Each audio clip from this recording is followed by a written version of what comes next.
योग्य समय आला. काय चाललंय काय? माझ्या बाळेचं लग्न होतोय. आणि हे तुम्हाला आत्ता सांगतोय? कधी घडलं कसं घडलं? तरी बरं मी वर संशोधन करत फिरलो असतो. आमचं आम्हालाच कळलं नाही. तिकडे जर का मी शब्द दिला असता आज माझं काय झालं असतं रे?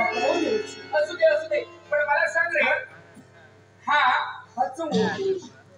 याच्याबरोबर लग्न लावायचंय जरा असं इथे मला सांग, लग्न तुझ्या मुलीचं तुला करायचंय? वराचं नाव फुलं पत्र याची चौकशी केलीस का? समजलं.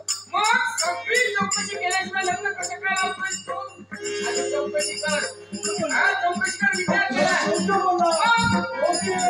तुझ्या आयुष्यभर याला मागेल सोबत नवरा नको.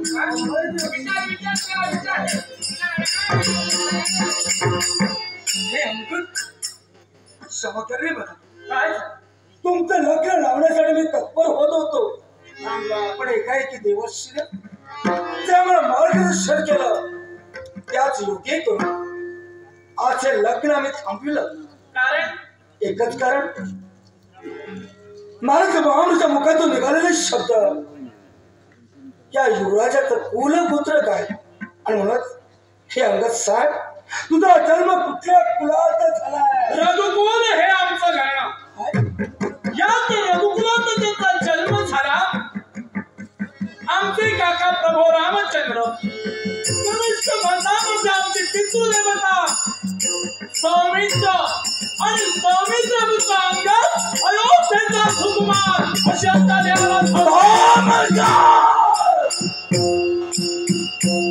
रघुकुलात तुझा जन्म झाला. त्या सौमित्राचा पुत्र तू. ज्या रघुकुलाच्या मी वैरात तो धरला त्याच कुलातील तू नाही. हे अंगद, या क्षणी मला लग्न मान्य नाही. तू जाऊ शकतोय. इथं राहणंही आम्हाला योग्य नाहीये. काही वाचिक, संसर्गिक आणि मानसिक प्रेमाची 4 पाप मानली जातात. एकाही पापाला उत्स्फूर्तरित्या आणि प्रतिसाद दिला नाहीये. यासाठी आपली जर काही इच्छा नसेल तर निघाला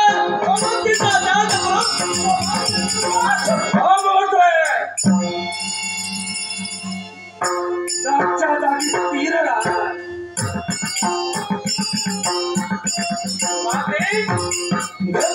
माघारी आलोय. कशासाठी? प्रश्न निर्माण झाला. कुठला प्रश्न? या प्रश्नाचं समर्पक उत्तर हवंय. ऐकूया. लग्नाशी नकार दिला कारण काय? एकच कारण. बोला.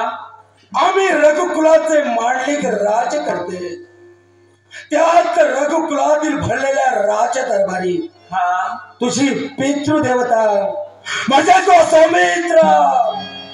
या सौमित्रानं माझा केला तो अपमान, आणि त्या अपमानाचा योग्य करूनच आज वैरत्व आम्ही परिपूर्ण करण्यासाठी तत्पर होतो.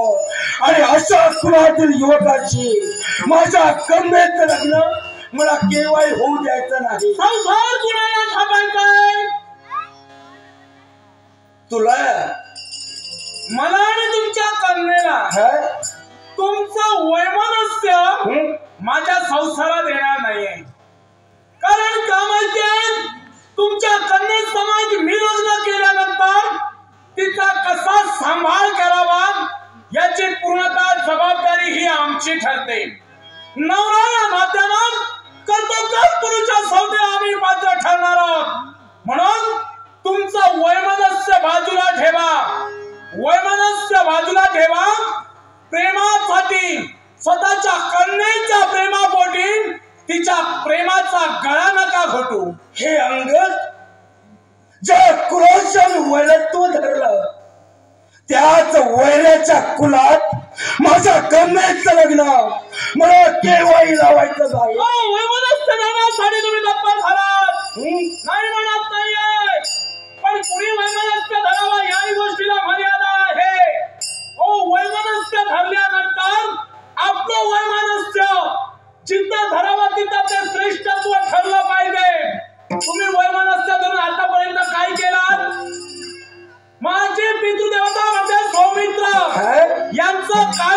करू शकलात का? आणि एक दिवस ते करू नाही दाखवू. एक दिवस एवढे दिवस झोपला होता, मुळीच आहे. एवढा दिवस का केला नव्हता? फक्त वेळेची मार्ग प्रतीक्षा. आता वेळ नव्हती तुमच्या जवळ. वेळ आहे पण योग्य संधी सापडत नाहीये. संधी साधू म्हणतात त्याला. आणि जबाबदारी सापडेल. संधीचा विचार करतो तो संधी साधू होय. वाटेल ते समज. वाटेल ते समजण्यापेक्षा ज्या शास्त्रगणात तुमचा जन्म झालाय त्याचा शास्त्रगणात माझाही जन्म झालाय. क्षत्रियांच्या धनुष्यात निघणारा वाण म्हणजे त्याच्या मुखात निघणारा शब्द होय. तसा बाण मागा येत नाहीये, तसा बाण मागा येत नाहीये, तसा या क्षत्रियाचा शब्दही मागा येणार नाहीये. मेला तरी चालेल, मेला तरी चालेल, पण क्षत्रियांचे शब्द कधी तोडू देणार नाहीये. हे माझे शब्द आणि त्यांचं प्रमाण जे प्रमाण लग्न नकार दिला तो शब्द माझा आहे. माझ्या चोळपणे तुमचं लग्न मी केवळ होऊ देणार नाही. का तुम्ही देत नसाल तर आमचं कर्तृत्व आणि अभिषेक कीर्ती ही अनादी राहणार आहे. अमरावर करून ठेवणार आहोत.